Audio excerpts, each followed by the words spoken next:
시간이 되었으므로 2021년도 10월 27일 수요일 아침 예배를 시작하겠습니다.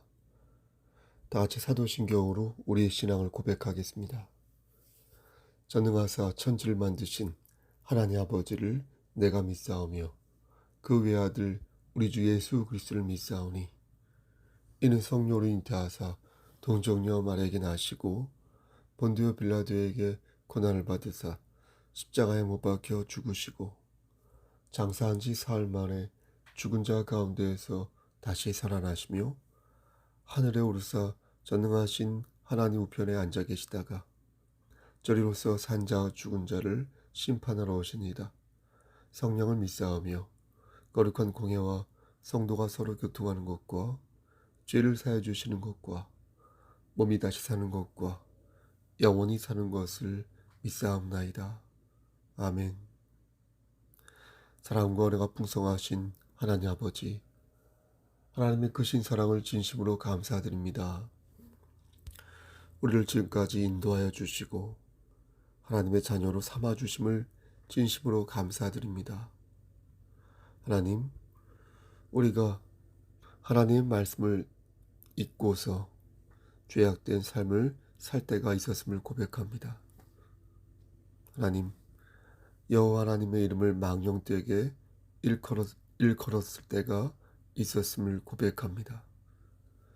주여, 그 모든 죄가를 용서하여 주시고 이 시간 주님의 보혈로 깨끗이 사함받음으로 말미암아 온전하게 하나님께 예배드릴 수 있도록 하나님, 우리의 마음을 붙잡아 주시옵소서. 우리의 더러운 죄를 씻어 주시기를 소원합니다. 오직 예수 그리스도의 은혜로 말미암아 깨끗한 마음으로 영과 진리로 예배 올릴 수 있도록 하나님 허락하여 주시기를 소원합니다. 우리가 힘들고 지칠 때에 하나님의 품속을 안식처로 삼게 하시고, 반복해서 말씀드리지만 어떤 장애물이 있을지라도 하나님께로 돌아갈 수 있는 길을 찾게 하여 주옵소서. 그 어떤 경우에도 하나님을 열렬히 사랑하게 하시고 사랑으로 포용하고 사랑으로 인내하게 하여 주옵소서. 하나님과의 대화인 기도로서 유혹을 물리칠 수 있도록 하시고, 설령 유혹에 빠졌다 하더라도 다시 하나님과 대화하며 다시 그 자리에서 일어설 수 있도록 붙잡아 주시옵소서. 심신이 연약한 우리의 지체들 함께 하시사 영육의 강건함을 저들에게 허락하여 주시고, 저들이 겪고 있는 여러 가지 고통과 고난 속에서 하나님의 사랑을 발견할 수 있는 자들 될 수 있도록 붙잡아 주시옵소서. 항암 치료를 받고 있는 우리의 지체, 아직도 병실에 입원 중인 우리의 지체, 시험을 앞두고 있는 우리의 지체, 경제적으로 어려움에 직면한 우리의 지체, 분쟁과 분란 속에 빠지고만 우리의 지체, 무식하고 무익한 변론을 일삼으로 말미암아 그 속에서 고통받고 힘들어하는 우리의 지체, 여러 상황 속에 있는 우리의 지체들 하나님께서 함께 하시사 결국에는 승리할 수 있도록 하시고 다시금 독수리의 날갯짓을 할 수 있도록 주여 우리의 심령을 붙잡아 주시옵소서. 모든 말씀 예수 그리스도의 받들어 감사하며 기도드렸사옵나이다. 아멘. 찬송가 338장을 무반주로 드리겠습니다. 찬송가 338장 1절과 4절만 드리겠습니다. 내 주를 가까이 하게 함은. 내 주를 가까이 하게 함은 십자가 짐 같은 고생이나 내 일생 소원이 늘 찬송하면서 주께 더 나아가기 원합니다.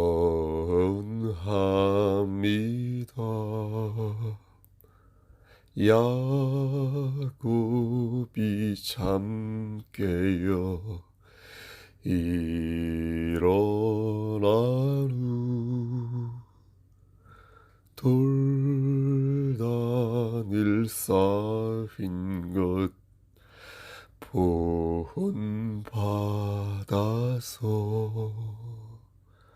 숨질 때 되도록 늘 찬송하면서 주께 더 나아가기 원합니다. 아멘. 하나님 말씀 욥기 38장입니다. 하나님 말씀 욥기 38장입니다. 구약성경 제성경으로 799쪽입니다. 욥기 38장을 봉독하겠습니다. 그때 여호와께서 폭풍우 가운데에서 욥에게 말씀하여 이르시되 무지한 말로 생각을 어둡게 하는 자가 누구냐? 너는 대장부처럼 허리를 묶고 내가 내게 묻는 것을 대답할지니라. 내가 땅에 기초를 놓을 때에 내가 어디 있었느냐? 내가 깨달아 알았거든 말할지니라. 누가 그것에 도량법을 정하였는지, 누가 그 줄을 그것의 위에 띄었는지 내가 아느냐? 그것의 주추는 무엇 위에 세웠으며 그 모퉁이 돌을 누가 놓았느냐? 그때에 새벽별들이 기뻐 노래하며 하나님의 아들들이 다 기뻐 소리를 질렀느니라. 바다가 그 모태에서 터져 나올 때에 문으로 그것을 가둔 자가 누구냐? 그때에 내가 구름으로 그 옷을 만들고 흑암으로 그 강보를 만들고 한계를 정하여 문빗장을 찌르고 이르기를 내가 여기까지 오고 더 넘어가지 못하리니 내 높은 파도가 여기서 그칠지니라 하였노라. 내가 너의 날에 아침에게 명령하였느냐? 새벽에게 그 자리를 일러주었느냐? 그것으로 땅 끝을 붙잡고 악한 자들을 그 땅에서 떨쳐버리니 있었느냐? 땅이 변하여 진흙에 인친 것 같이 되었고 그들은 옷같이 나타나되 악인에게는 그 빛이 차단되고 그들의 높이 든 팔이 꺾이느니라. 내가 바다의 샘에 들어갔었느냐? 깊은 물 밑으로 걸어다녀 보았느냐? 사망의 문이 내게 나타났느냐? 사망의 그늘진 문을 내가 보았느냐? 땅의 너비를 내가 측량할 수 있느냐?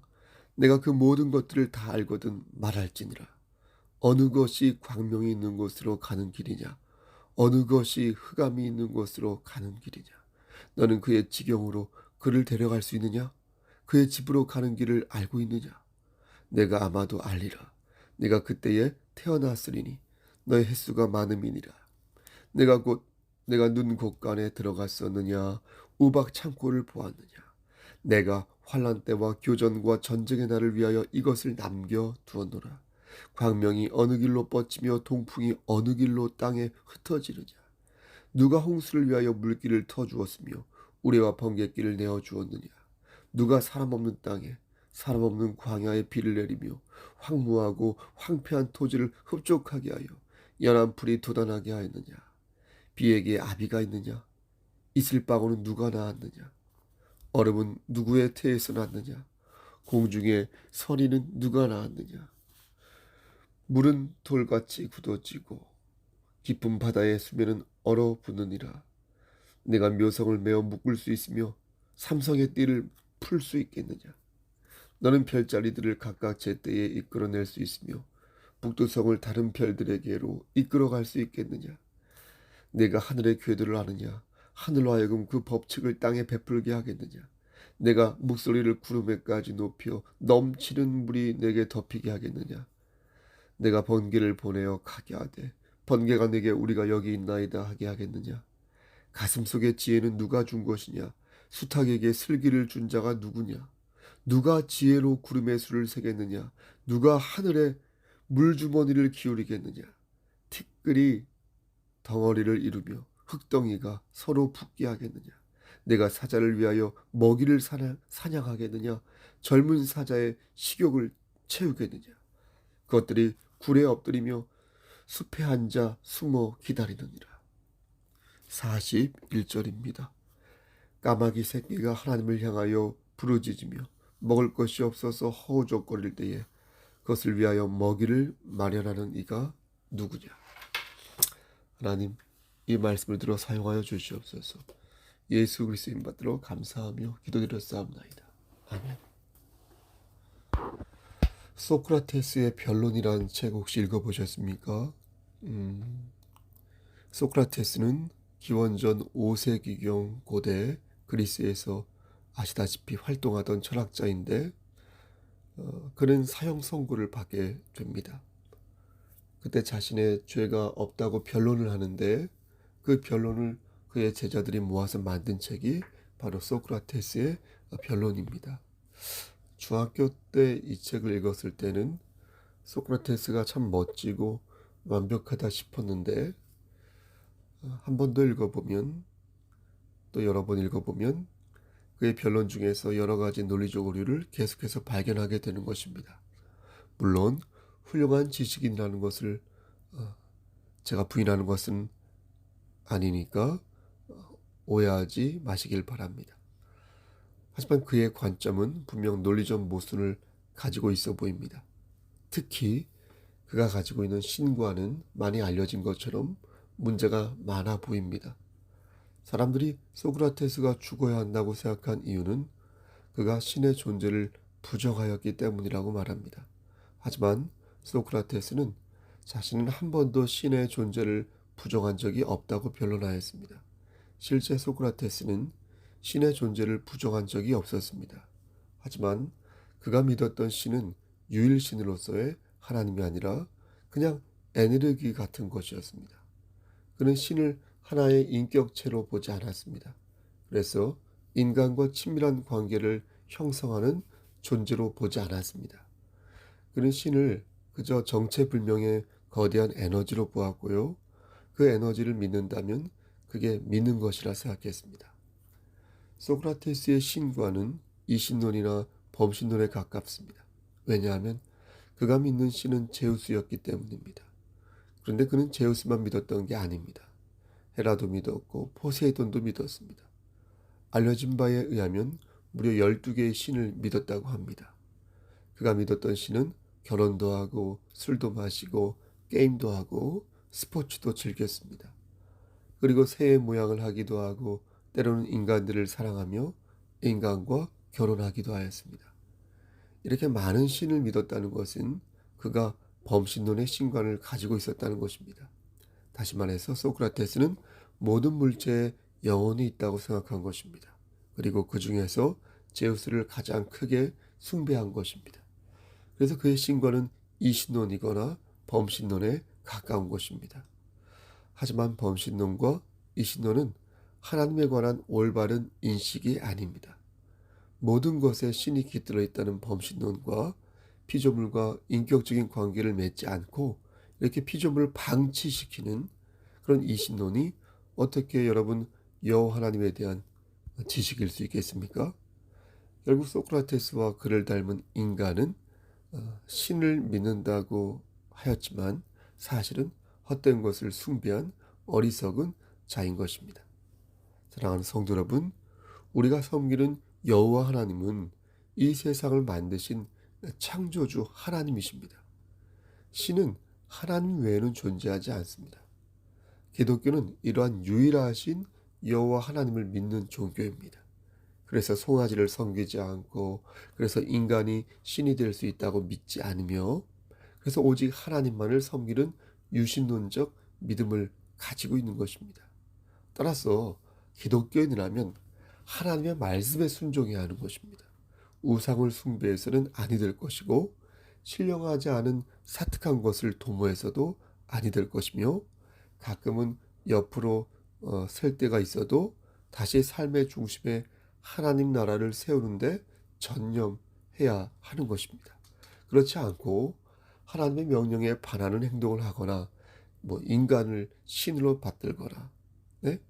본인이 하나님이냐 군다면 여러분 그는 도살장으로 끌려가는 소크라테스의 돼지가 되고 마는 것입니다.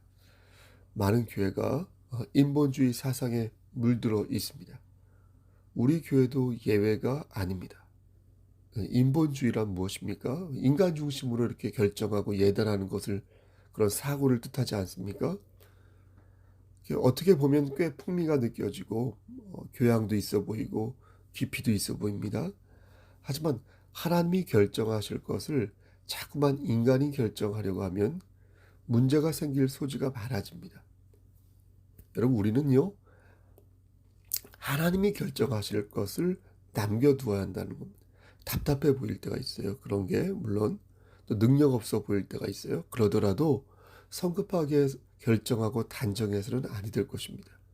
물론 피치 못하여 하나님의 뜻을 판단하고 결정해야 할 때가 있습니다. 단정해야 할 때가 있습니다. 하지만 최종적인 것 있죠. 최종적인 판단은 늘 하나님께 맡겨서 그 일만의 여지를 남겨두어야 한다는 것입니다. 그리고 하나님의 계신 성경 말씀을 주야장천 묵상해야 한다는 것입니다. 그러면 하나님께서 교회라는 공동체 안에서 지혜의 도구를 우리에게 허락하셔서 결국은 궁극적으로 이기게 하신다. 아멘. 우리는 안팎으로 하나님의 주권을 무시하는 자들을 경계해야 할 것입니다. 하나님을 진심으로 믿지 않으면서요. 막 진심으로 믿는다고 말하는 사람들이 있습니다. 그런 분들 경계해야 할 것입니다. 그리고 그 경계의 대상 중에 또 우리 자신 모습도 찾아야 할 것입니다. 내 속에 들어있는 여러 자아가 있지 않습니까? 그 중에서 하나님을 능욕하는 그런 자아가 있는지 객관적으로 돌아볼 줄 알아야 할 것입니다. 저는 그런 모습이 저에게 있다는 것을 잘 알고 있습니다. 하나님을 절대자 하나님이요 나의 친밀한 실존적 하나님이라고 믿지만 제가 믿거든요. 근데 때로는 하나님을 그저 그렇고 그런 하나님으로 여기는 것입니다. 여러 신 중에 하나로 하나님을 믿는 것까지 제가 이렇게 추락하는 것은 아니지만 그냥 하나님을 대면대면하게 생각한다는 것입니다. 그래서 하나님을 멀찍이 두고 이렇게 블라인드를 친 채 저 혼자 이렇게 오솔길을 걷고 싶을 때가 종종 있습니다. 여러분은 어떻습니까?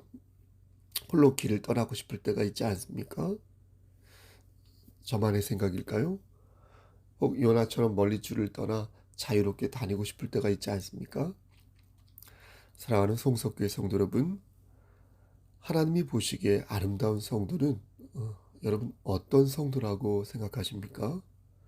저는요 능력이 있는 성도라고 생각하지 않습니다. 하나님이 보시기에 아름다운 성도는요 능력 있는 성도가 아니라 능력을 받은 성도가 아닐까요?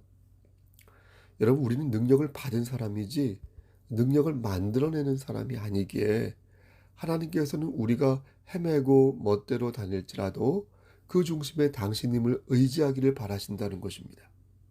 성경은 그런 사람을 뭐라고 말씀하시냐면 마태복음 5장 3절 말씀에서 심령이 가난한 사람 이렇게 말씀하십니다. 심령이 가난한 자는 복이 있나니 천국이 저희 것임이라. 이렇게 하셨으니 심령이 가난한 자는 하나님을 의지하여 그 중심에 하나님을 품고 있다는 것입니다. 하나님을 그저 그렇고 그런 신으로 여길 때마다 내가 이러면 안 되지. 이러면 내가 큰 코 다치지. 하고 다시 하나님 앞에 머리를 조아리는 그런 사람이라는 것입니다. 그런 사람은 결국 하나님의 도우심을 받는다는 것입니다. 두려워하지 말라. 내가 너희와 함께함이라. 내가 너와 함께함이라. 놀라지 말라. 나는 내 하나님이 됨이라. 내가 너를 굳세게 하리라. 참으로 너를 도와주리라. 참으로 나의 의로운 오른손으로 너를 붙들리라. 이 말씀을 꼭 기억하시길 바랍니다. 오늘 말씀을 보면 의로운 욥이 나옵니다. 이전까지 욥은 하나님을 향하여 왜 나를 당신의 관역으로 삼으셔서 내게 무거운 짐이 되게 하셨습니까? 라고 말한 사람이었습니다. 욥기 10장 2절 말씀을 보면 내가 하나님께 아뢰오리니 나를 정죄하지 마시옵고 무슨 까닭으로 나와 더불어 변론하시는지 내게 알게 하옵소서. 이렇게 말하였습니다. 욥은 욥기 3장에서 38장까지 자신의 운명을 호소하면서 친구들의 비난에 자신을 변호하는 모습을 보였습니다. 왜 자신이 이렇게 망가졌는지 설명을 구하였습니다. 하지만 하나님께서는 욥에게 아무런 응답도 하지 않으셨습니다. 그리고 오늘 우리가 함께 읽은 제가 봉독한 이 말씀에서 하나님께서는 기적적으로 무대 위로 올라오셨습니다. 등장하셨습니다. 주님은 폭풍으로부터 욥을 구해주셨습니다. 그렇죠? 그러나 욥에게 일어난 일에 대해 소상히 설명을 하지 않으셨습니다. 왜 네가 병에 걸렸고 왜 너의 자식들이 죽었으며 왜 너의 모든 재산들이 사라졌는지 하나님께서는 일일이 설명하지 않으셨습니다. 대신 하나님께서는 욥을 피조물의 세계로 안내하셨습니다. 욥의 질문에 대답하는 대신에 욥에게 당신님의 무한한 능력과 절대적 주권을 보여주셨습니다. 피조물에 불과한 욥은 전능하신 하나님과의 엄청난 간격을 확실히 몸으로써 자신에게 직면한 고난과 상실의 문제를 넓은 시각에서 볼 수 있게 되었습니다. 여러분, 우리의 주권은 누구에게 있습니까? 하나님에게 있습니다. 그럼 우리의 보상은 어디에 있습니까? 하늘에 있습니다. 그렇다면 우리는 누구를 신뢰하고 누구를 붙잡아야겠습니까? 하나님의 주권을 인정하는 것이야말로 우리를 지키는 일이요 피조물이 취할 수 있는 가장 현명한 삶의 자세라는 것, 여러분 그것을 잊지 마시기를 소원합니다. 우리는 하나님 앞에서 변론할 수 있는 존재가 아닙니다. 그런데 하나님께서는 우리에게 은혜를 주사 주 예수 그리스도의 능력으로 죄사함을 받게 하시고 영원한 생명을 허락하시며 시시때때로 하나님의 은혜를 구할 때 우리의 기도까지 들어주신다고 말씀하셨습니다. 두려워하지 말라고 말씀하시며 우리와 함께 하신다고 말씀하셨습니다. 당신의 의로운 오른손으로 우리를 붙드신다고 말씀하셨습니다. 그러므로 저는 오늘도 여러분들에게 선포하는 것입니다. 귀 있는 자는 성령의 음성을 들으시길 바랍니다. 여러분, 하나님을 하나님답게 섬기시길 바랍니다. 띄엄띄엄 섬기지 마시고 다시 하나님을 진실되게 그리고 경건하게 섬기시길 바랍니다.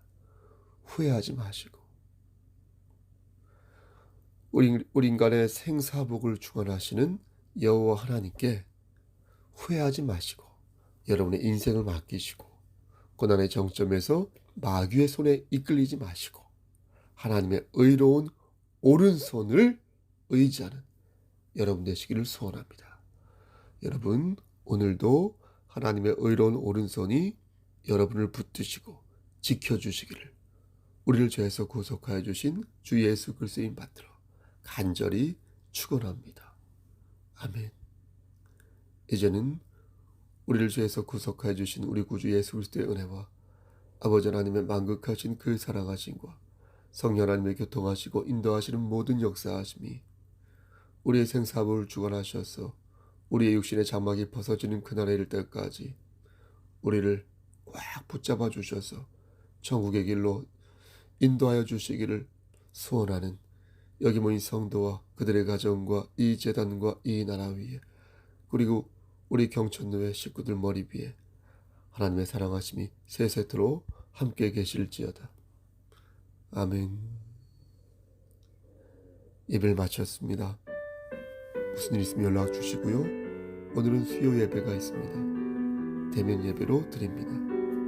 비대면 예배로 드리는 분들도 꼭 참석하여 주시길 바랍니다. 여러분 힘찬 하루 되십시오. 건강한 하루 되십시오. 샬롬.